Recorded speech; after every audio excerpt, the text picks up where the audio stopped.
The great crystal dome hung in space like a frozen tear. Inside, thousands of beings from across the galaxy sat in perfect circles around the center stage. This was the Galactic Council, the most important place in known space. Today felt different, though. The air was thick with tension. Ambassador Elena Vasquez sat very still in her chair. Her dark eyes watched everything but showed nothing. Around her, the other human delegates shifted nervously. They knew what was coming. Everyone knew. Chancellor Vorthak of the Zephyrian Empire stood up. His tall blue form cast shadows across the floor. When he spoke, his voice carried to every corner of the dome. "Fellow beings of the galaxy," he said, "we must discuss the human problem once more." Elena's hands did not move. She had heard these words many times before. For 50 years, humanity had been part of this council. For 50 years, they had tried to prove they belonged here. But it was never enough. "Humans are too violent," continued the Chancellor. "They solve problems with force. They cannot control their emotions. They are not ready for civilized society." Murmurs of agreement rippled through the chamber. The ethereal collective's representative glowed brighter in approval. The Dominion's Counselor Thexhai nodded his massive head. Even some of the newer species who should have remembered humanity's help stayed silent. Elena remembered the first time humans had saved the Zephyrian homeworld from an asteroid. She remembered human doctors working for months to cure the plague that nearly destroyed the Andromedans. She remembered human negotiators ending wars that had lasted centuries. None of that mattered now. "They brought chaos to our peaceful galaxy," said Counselor Thexhai as he stood. His forearms gestured dramatically. "Look at the Kepler incident. Look at the Vega border wars. Humans were involved in all of them." Elena wanted to laugh. Humans had stopped the Kepler incident, not started it. Human peacekeepers had ended the Vega wars in days, not years. But truth had become flexible in this chamber. Dr. Sarah Chen, sitting beside Elena, leaned forward. "We helped solve those problems," she said quietly. "We saved millions of lives." "You created the problems in the first place," snapped the ethereal representative. Its voice sounded like wind through crystal. "Your species thinks only in terms of conflict." Elena finally stood up. The chamber fell silent. When humans spoke at these meetings, it usually meant trouble for someone. "Counselor Thexhai," she said, her voice calm and clear, "what exactly are you proposing?" The Dominion leader smiled with too many teeth. "Quarantine. Complete isolation. Earth and all human colonies will be cut off from galactic society. No trade, no technology sharing. No communication. Let humanity grow up alone, away from civilized beings." The silence stretched for long moments. Elena could hear her own heartbeat. Around the chamber, representatives whispered to each other. Some looked uncomfortable. Most looked relieved. All in favor of Resolution 2847, the Human Quarantine Act, called Chancellor Vorthak. Lights began to glow around the chamber. Green for yes, red for no. Elena watched the pattern emerge. Green, green, green. Hundreds of green lights. A few scattered red ones. Not enough red ones. "The motion passes," announced the Chancellor. 847 votes in favor, 23 votes against. Effective immediately, all human worlds are under complete quarantine. Elena looked around the chamber one last time. She saw fear in many faces. Fear of what they did not understand. Fear of what they could not control. Humans had always been different. They thought differently, acted differently, solved problems differently. That difference had once been valued. Now it was rejected. She gathered her papers slowly. Her delegation followed her lead. As they walked toward the exit, no one tried to stop them. No one said goodbye. No one looked sorry. At the door, Elena turned back once. "You will regret this decision," she said simply. Chancellor Vorthak laughed. "Threats do not become you, Ambassador." "This proves our point exactly." "It was not a threat," Elena replied. "It was an observation." That night, in the human embassy station orbiting the neutral zone, Elena sat alone in her office. The walls were covered with pictures from her long career. Handshakes with alien leaders, signing ceremonies for peace treaties, rescue operations where humans and aliens worked side by side. All of it meaningless now. She opened her secure communication device and typed a single message. The encryption was military grade, the kind that would take even the Council's best computers centuries to break. Project Exodus is authorized. Begin Phase 1 immediately. They have made their choice. Now we make ours. She sent the message to Earth, to Mars, to the mining colonies in the asteroid belt, to the research stations at the galaxy's edge. Everywhere humans lived and worked, the message would arrive within hours. Elena deleted the message from her device and erased all traces of it. Then she poured herself a glass of real Earth whiskey and sat back in her chair. Outside her window, the lights of the Galactic Council dome sparkled against the stars. Soon those lights would start going out, not all at once, not dramatically, but slowly as the systems that humans had built and maintained began to fail. The Council had wanted to quarantine humanity. They were about to learn what that really meant. Elena raised her glass toward the window. "Thank you," she whispered to the dome full of aliens who thought they had won. "You have just set us free." In the morning, the human delegation would pack their belongings and leave the Council forever. But tonight, Elena allowed herself to smile. The aliens thought they were punishing humanity. They had no idea they had just made the biggest mistake in galactic history. Phase 1 would begin with the mining stations. All human-operated facilities would shut down quietly. No drama, no announcements. They would simply stop working. The aliens would notice eventually, but by then it would be too late. Humanity had been preparing for this day for decades. They knew it would come.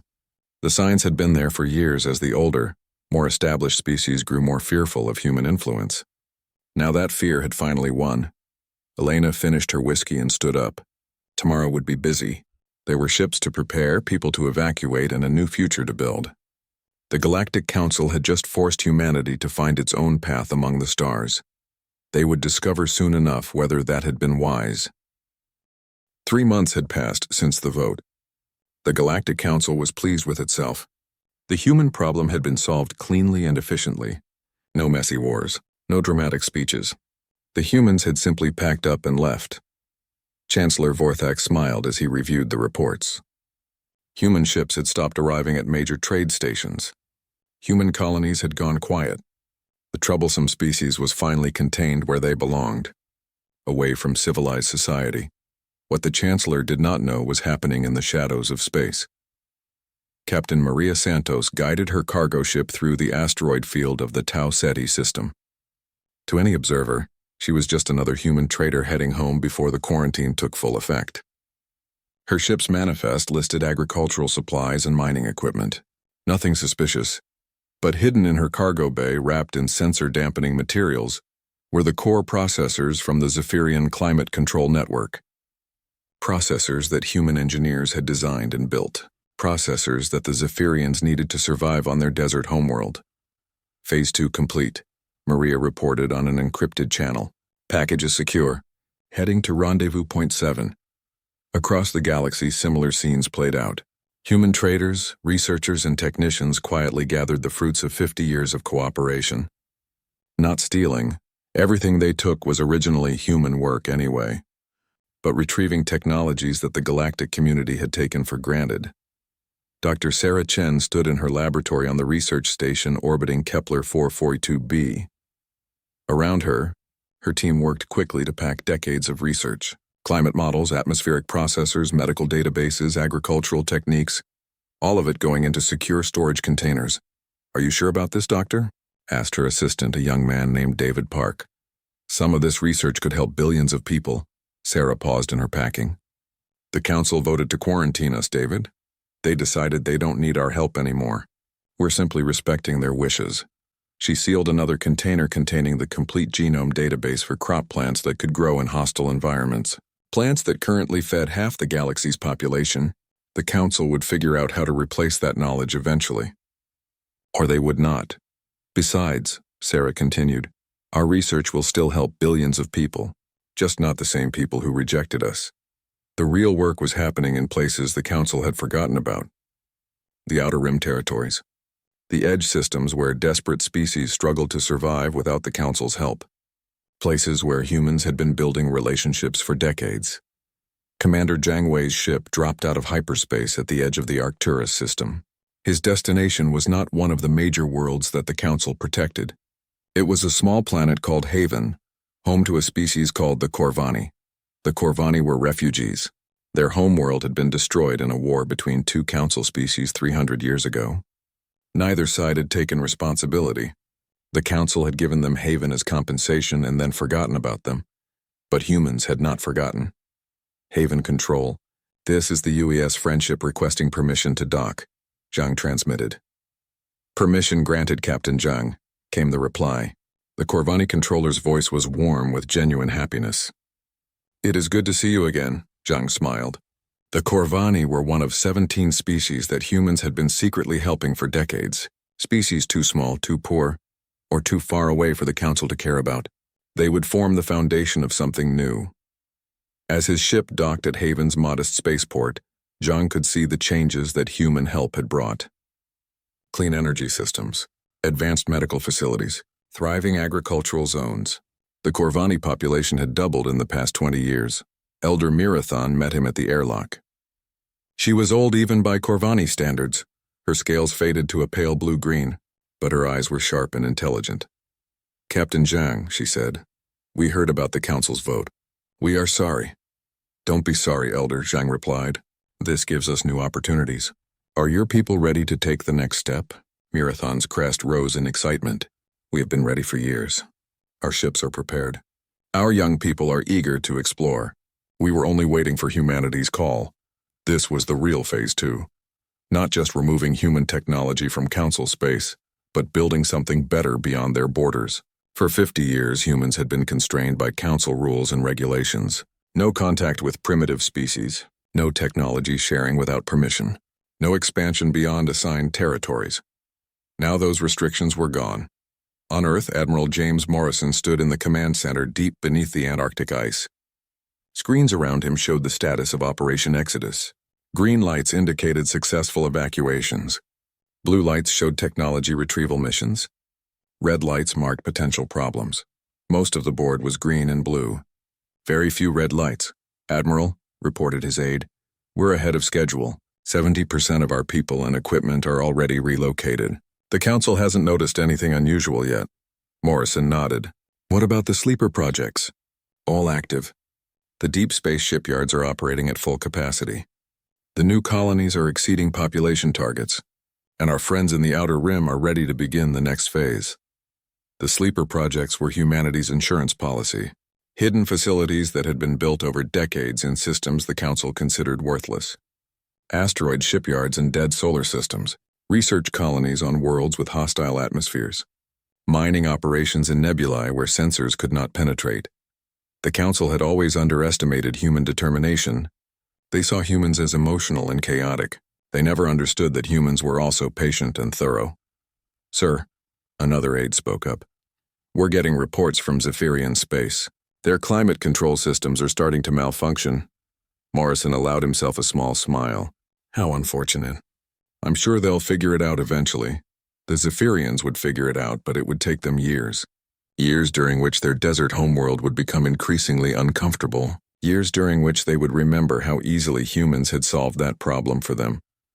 Dr. Elizabeth Harper finished uploading the last of the medical databases to her secure servers. Around her, the evacuation of the medical research station continued. Soon this facility would be empty, its life-saving research gone with its human staff. It seems wrong, said Dr. Khalid, one of her colleagues. We're taking away cures that could save lives. We offered to share our knowledge freely, Elizabeth replied. They chose to reject us. Now they can develop their own cures.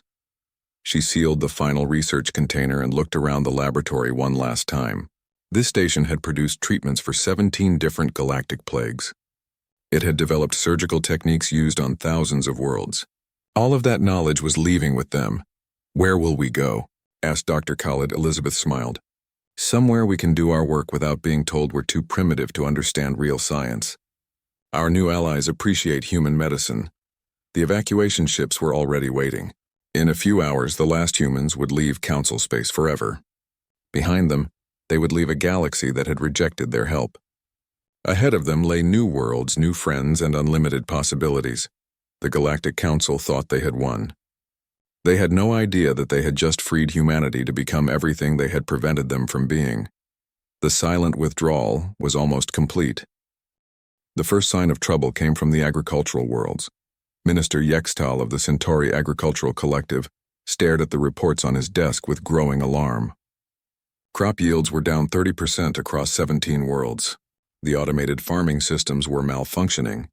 Worse, no one seemed to know how to fix them. "How is this possible?" he demanded of his chief engineer. "These systems have worked perfectly for decades." Engineer Polthek shuffled his forefeet nervously. "The diagnostic programs are not responding properly, Minister. The error codes reference systems that we cannot locate in our databases."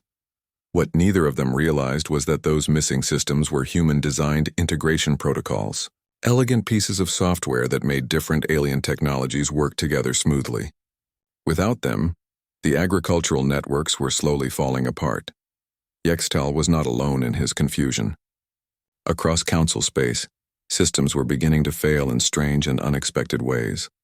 Admiral Crix of the Hegemony Navy discovered the problem when his flagship, the Dominator, nearly collided with an asteroid during routine maneuvers. The navigation system had calculated their position wrong by several million kilometers.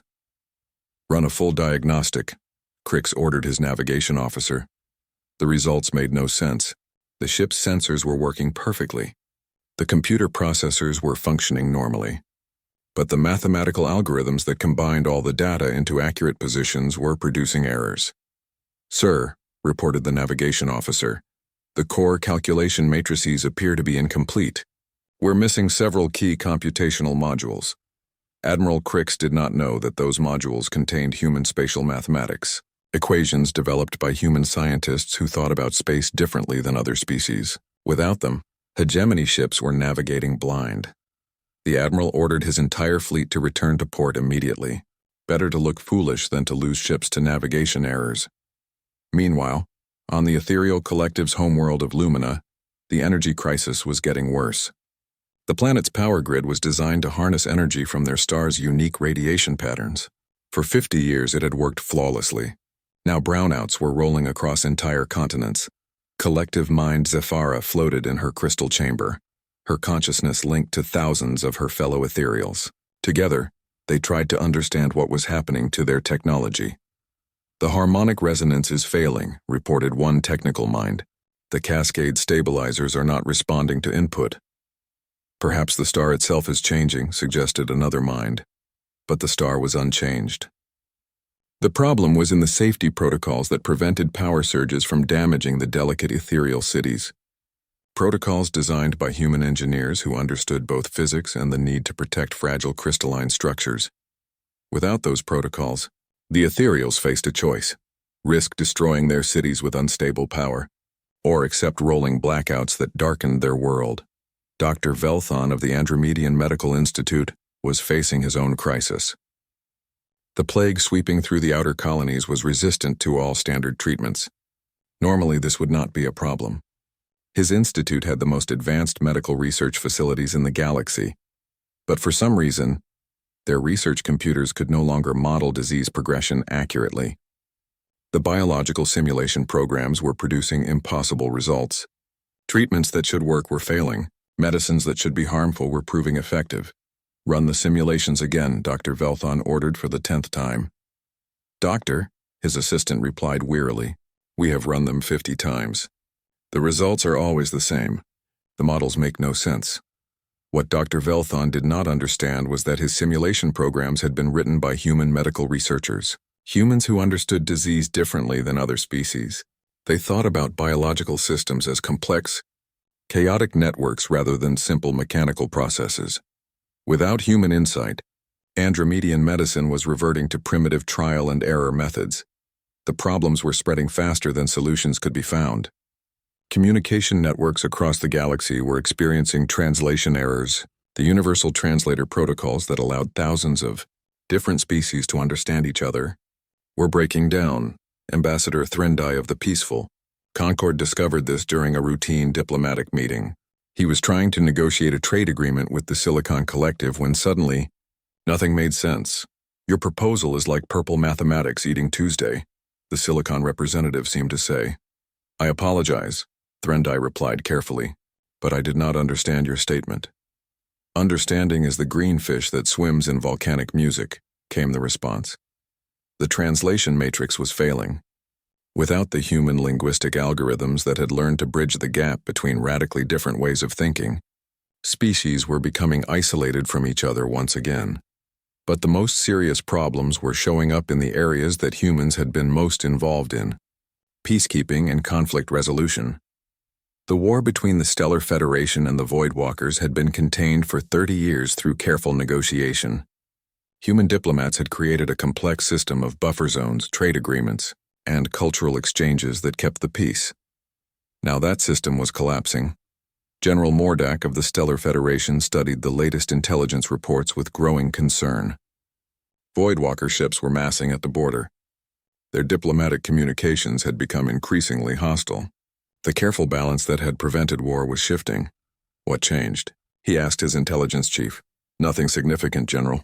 Border incidents are at normal levels. Trade continues, but the Voidwalkers seem to believe we are preparing for invasion.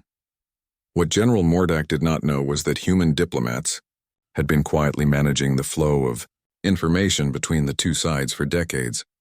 They had prevented misunderstandings from escalating into conflicts. They had interpreted cultural differences before they could cause offense. Without human mediators, both sides were misreading each other's intentions. Fear was replacing trust. Suspicion was growing into hatred. Similar conflicts were brewing across the galaxy. Old grudges that humans had helped species move past were reawakening. Territorial disputes that had been peacefully resolved were reopening. Trade wars were becoming shooting wars. Counselor Thexhai sat in his private chambers, reviewing reports from across Dominion space. As one of the leaders who had pushed hardest for human quarantine, he should have been pleased. The dangerous humans were gone. The galaxy was safer, so why did everything seem to be falling apart? His communication system chimed with an urgent message from the Dominion's chief scientist. "Counselor," the message began, "we have a problem. Our research into quantum computing has stalled completely. The mathematical frameworks we were using are producing impossible results. We need to start over from basic principles." Thexhai deleted the message without responding. Similar reports had been arriving for weeks. Failed experiments, broken systems, declining productivity. All of it somehow connected to the humans' departure, but that was impossible. Humans were primitive. Their technology was crude. Their methods were chaotic. How could their absence cause so many problems for advanced civilizations? The answer was beginning to dawn on a few perceptive individuals across the galaxy. Humans did not just contribute technology or knowledge. They contributed a different way of thinking, a different approach to solving problems. Other species were logical and methodical. They followed established procedures and trusted proven methods.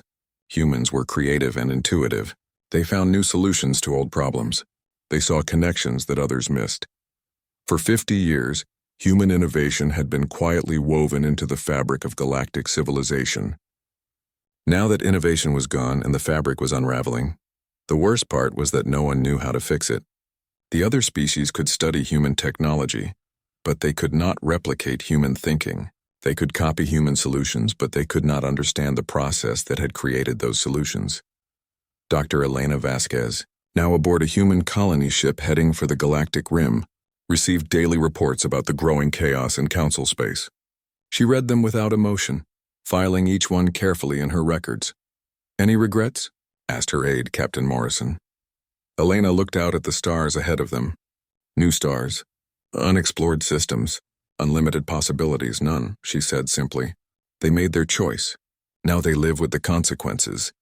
Behind them, the Galactic Council was learning a hard lesson about interdependence. They had thought humans were a burden to be discarded. They were discovering that humans had been the glue holding their civilization together, and humanity was just getting started. 2 years had passed since the humans left. The Galactic Council chamber looked different now. Empty seats where delegations had once sat. Dimmed lights where power shortages affected even the most important buildings. The proud dome that had once gleamed like a jewel now looked tired and worn. Chancellor Vorthak stood before the remaining council members. His blue skin had faded to a pale gray. The confident leader who had celebrated humanity's departure was gone, replaced by someone who looked older and more uncertain. "The situation continues to deteriorate," he announced to the assembly. "Trade volume is down 60%. Agricultural output has fallen by half. Medical research has almost completely stopped." Around the chamber, the remaining delegates shifted uncomfortably. Many species had withdrawn from the Council entirely. Some had simply been unable to maintain their delegations as their home systems struggled with crisis after crisis. "What about the rescue mission to Kepler-7?" asked Counselor Yelnara of the Peaceful Concord. "Failed," Forthak replied grimly. "Without proper navigation systems, we lost 2 ships trying to reach the disaster zone. The survivors are still stranded. The planet Kepler-7 had been struck by massive earthquakes. In the past, human emergency response teams would have been there within days, bringing advanced rescue equipment and medical supplies. Now the Council could not even find the planet accurately enough to mount a rescue mission. In the outer sectors, the situation was even worse. The Zephyrian Empire was collapsing from within. Their desert homeworld was becoming uninhabitable as climate control systems failed one by one. Refugees fled to other worlds, but those worlds lacked the resources to support them. Governor Thelmon stood on the observation deck of Evacuation Ship 7, watching his homeworld shrink behind them. Below, the great cities of Zephyria were buried under sandstorms that raged day and night.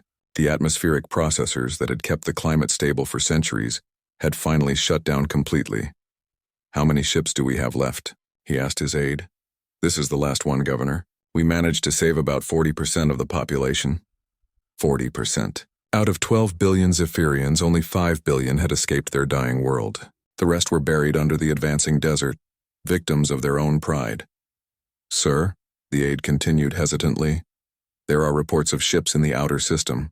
Unknown configuration." Governor Thelmon turned to look at the sensor readings.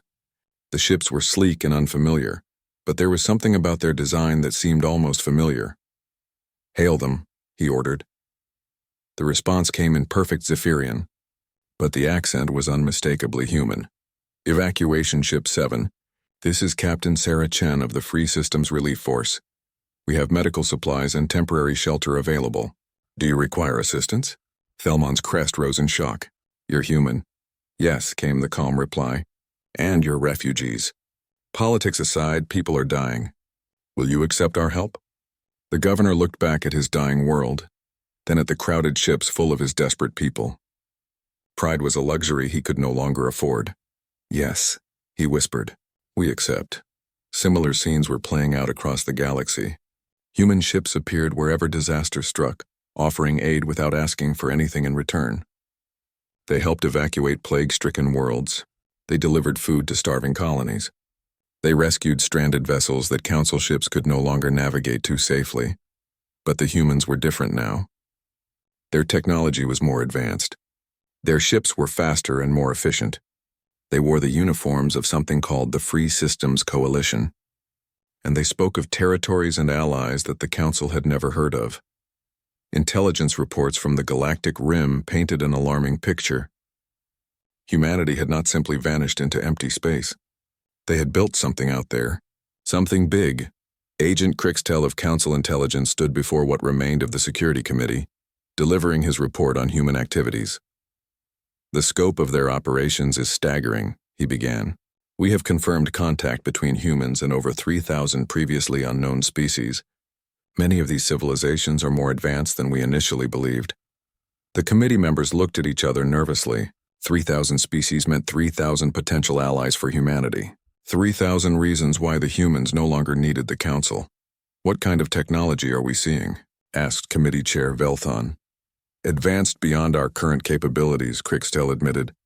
"Their ships use energy systems we don't recognize. Their communication networks span thousands of light years instantaneously. Their manufacturing processes can build anything from raw materials in hours rather than months." The truth was even more impressive than the report suggested. Freed from Council restrictions, human innovation had exploded. They had combined their own creativity with the knowledge of thousands of species who had been developing independently for millennia. The Corvani had contributed metamaterial technology that made ships nearly invisible to sensors. The Nexus Collective had shared quantum computing methods that made human AI systems incredibly powerful. The Wanderer fleet had taught humans how to extract energy directly from dark matter. In return, humans had given their new allies something the Council had never offered: respect, partnership, and the freedom to grow. Captain Jiang Wei stood on the bridge of his new ship, the FSC Harmony, It was 3 times larger than any vessel he had commanded in council space, and more powerful than entire battle fleets. Around him, his crew represented a dozen different species, all working together with an efficiency that would have amazed council observers. "Captain," reported his Corvani navigation officer, "we're receiving a distress call from the Andromedian system. Medical emergency. Time to arrival?" Zhang asked. 17 minutes at maximum fold speed. Zhang smiled. 17 minutes to cross half the galaxy. The Council's fastest ships would need weeks to make the same journey, assuming they could navigate there at all. "Take us there, Lieutenant. Full speed." The FSC Harmony disappeared into folded space, leaving only a brief shimmer where it had been. Back in Council space, desperation was growing. The Galactic Council voted to send an official envoy to Earth, hoping to negotiate some kind of agreement. They needed human help to save their crumbling civilization. The envoy consisted of Chancellor Vorthak himself, along with representatives from the major remaining powers. They traveled in the Council's newest and most advanced ship, though it seemed primitive compared to the human vessels they had glimpsed. When they reached the Sol system, they found it transformed beyond recognition. The space around Earth buzzed with activity. Massive orbital stations processed resources from the asteroid belt. Shipyards built vessels of incredible size and complexity. Traffic control guided hundreds of ships from dozens of species through carefully organized lanes. But most impressive were the defense platforms. Sleek, angular structures that looked more like works of art than weapons. They moved with fluid grace, tracking the Council ship from the moment it entered the system. "Sol Control. This is Chancellor Vorthak of the Galactic Council, requesting permission to approach Earth for diplomatic purposes." The response came immediately. In perfect Council standard, "Chancellor Vorthak, this is Sol Control. Earth System Defense Command has been advised of your arrival. You are directed to hold position at coordinates 127.4 by 89.7 while your request is processed." Hours passed. The Council ship waited while human vessels moved around them with casual efficiency. Finally, another message arrived. "Chancellor Vorthak, the Terran Federation regrets to inform you that Earth is not accepting diplomatic contact at this time. You are requested to depart the system within 12 hours. "Wait," Vorthak transmitted urgently. "Our civilizations are dying. Billions of people need help. Surely we can reach some accommodation." "The Galactic Council voted to quarantine humanity," came the reply. "The Terran Federation is honoring that decision." "Good day, Chancellor." The communication channel closed. Around them, human ships continued their work as if the Council vessel did not exist. The most powerful delegation in galactic history had been dismissed like unwelcome guests. As their ship turned away from Earth, Chancellor Vorthak stared out at the thriving human civilization they were leaving behind. Ships headed outward toward the galactic rim, carrying supplies and people to worlds the Council had never even heard of. The humans had built something magnificent in just 2 years. "Sir," his aide said quietly, "what do we tell the Council?" Vorthak closed his eyes. "We tell them the truth. Humanity has moved beyond us. They don't need us anymore." The return journey to Council space took weeks. When they arrived, they found the situation had grown even worse. More systems had failed. More conflicts had erupted. More worlds were requesting emergency aid that the Council could not provide. But from the rim of the galaxy came reports of miracles. Plague-stricken worlds suddenly healthy, dying systems restored to life. Refugee fleets guided to safety by mysterious ships that vanished before they could be thanked. The Free Systems Coalition was helping anyone who needed it. Anyone except the species that had rejected them. Councillor Thexai sat alone in his chambers, reading the latest intelligence reports. The Dominion was fragmenting. Half his member worlds had declared independence. Food riots raged across the remaining systems. Meanwhile, humanity thrived. They had turned rejection into liberation. They had used their exile to buy 5 years had passed since humanity left the Galactic Council. The great crystal dome still hung in space, but now it was dark and cold. Power failures had finally forced the evacuation of the Council headquarters. The symbol of galactic unity had become a monument to pride and folly. Admiral Elena Vasquez stood on the observation deck of the FSC Endeavour, humanity's newest flagship. Through the transparent aluminum windows, she could see the fleet assembled for the Frontier Expansion Initiative. Ships from 100 different species flew in perfect formation, their crews united by common purpose rather than common fear. "Admiral," reported her aide. "Commander Park, the last survey reports are coming in. We've identified 17 new systems suitable for colonization, all of them uninhabited." Elena nodded approvingly. The Free Systems Coalition had grown beyond anyone's expectations. What had started as humanity's desperate escape from Council space had become the greatest expansion of civilization in galactic history. "Any word from the archaeological teams?" she asked. "Yes, ma'am. They've confirmed the ruins on Kepler 852 belong to a previously unknown species. The technology appears to be more advanced than anything we've seen before." Elena smiled. That was the difference between the Coalition and the old Council. When they found something new, they studied it and learned from it. The Council would have classified it and buried it to avoid disrupting the established order. Her communication system chimed with an incoming priority message. The encryption codes identified it as coming from the old Council space. Elena almost deleted it without reading, but something made her pause. The message was from Councillor Thexai himself, the same being who had proposed humanity's quarantine 5 years ago. "Admiral Vasquez," the message began, "I am sending this communication on behalf of what remains of the Galactic Council. Our civilization is dying. Systems continue to fail across our territory. Conflicts have erupted between former allies. Billions of people are suffering." Elena read on with growing interest. "We know we have no right to ask for your help. We rejected you when you offered friendship. We cast you out when you tried to contribute. But please, I beg you to consider the innocent people who are paying for our mistakes." The message included detailed reports on the collapse of Council space. The Zephyrian Empire had lost half its territory to system failures and refugee crises. The ethereal collective was fragmenting as their energy systems continued to fail. The peaceful Concord was anything but peaceful as member species fought over dwindling resources. "We formally apologize for our treatment of humanity," the message continued. "We were wrong. We were fools. We let fear and pride blind us to your value. If there is any way to repair the damage we have done, any way to earn your forgiveness, please tell us." Elena finished reading and leaned back in her chair. 5 years ago, such a message would have filled her with satisfaction. The vindication would have been sweet. Now she felt only sadness for the waste of it all. "Commander Park," she called to her aide, "what's the status of our relief operations in the neutral zone?" "Proceeding smoothly, Admiral. We've established refugee camps for displaced populations from 17 different species. Medical teams report that the Zephyrian plague has been completely contained.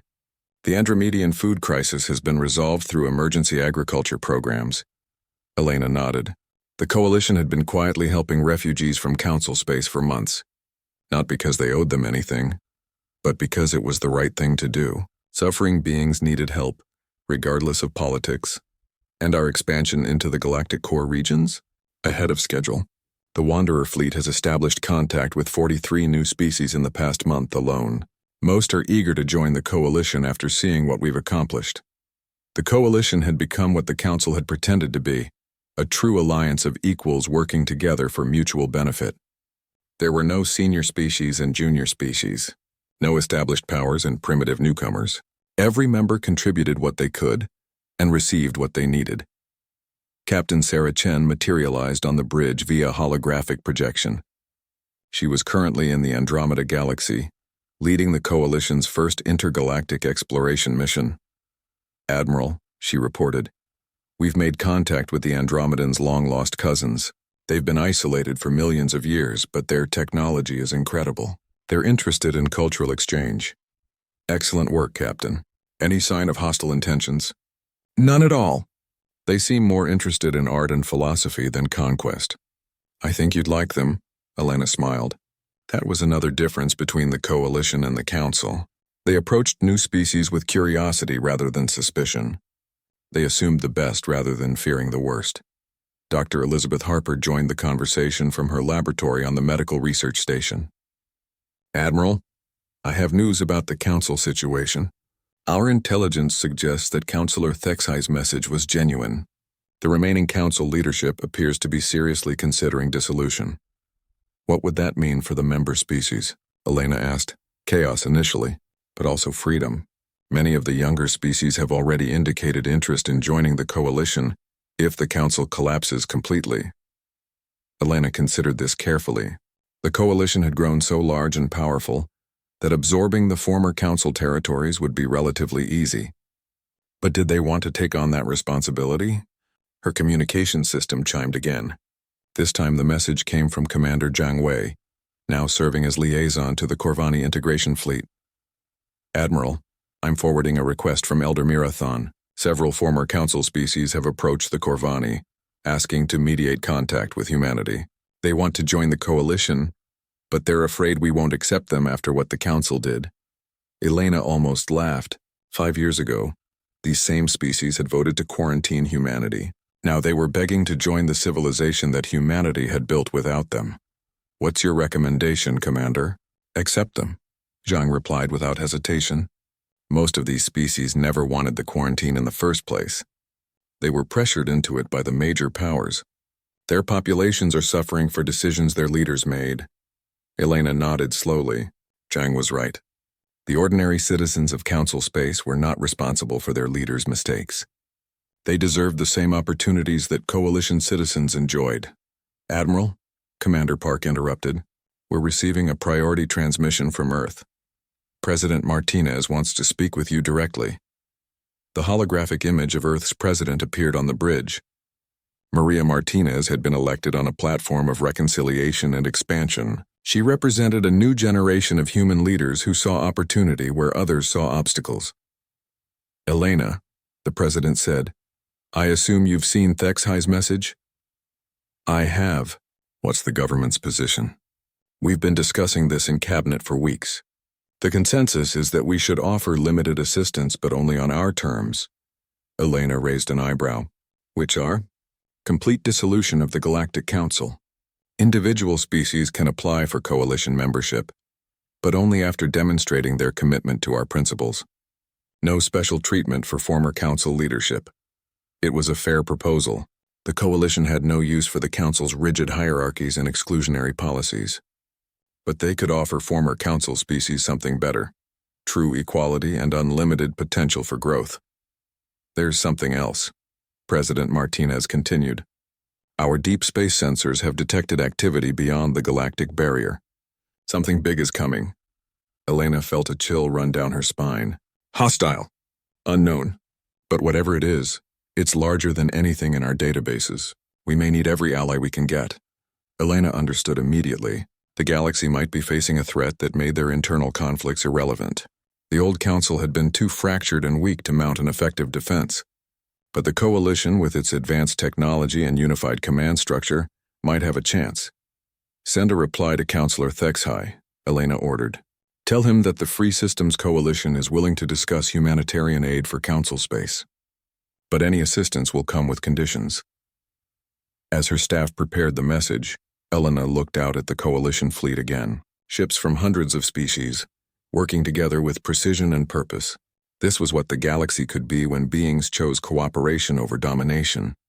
The Council had tried to maintain order through fear and exclusion. The Coalition maintained it through respect and inclusion. The difference in results spoke for itself. Admiral, Commander Park reported. Message sent. Councillor Thexhai has already replied. He says the remaining Council leadership will accept any conditions we propose. Elena nodded. Then we'll give them the same choice we give everyone else. Join us as equals, or remain outside as strangers. No special privileges, no automatic positions of authority. They can earn their place like everyone else. It was fitting, really. The species that had once rejected humanity for being too different would now have to prove they could embrace difference themselves. The Council had demanded conformity. The Coalition celebrated diversity. Ma'am, her tactical officer called out, long-range sensors are detecting movie.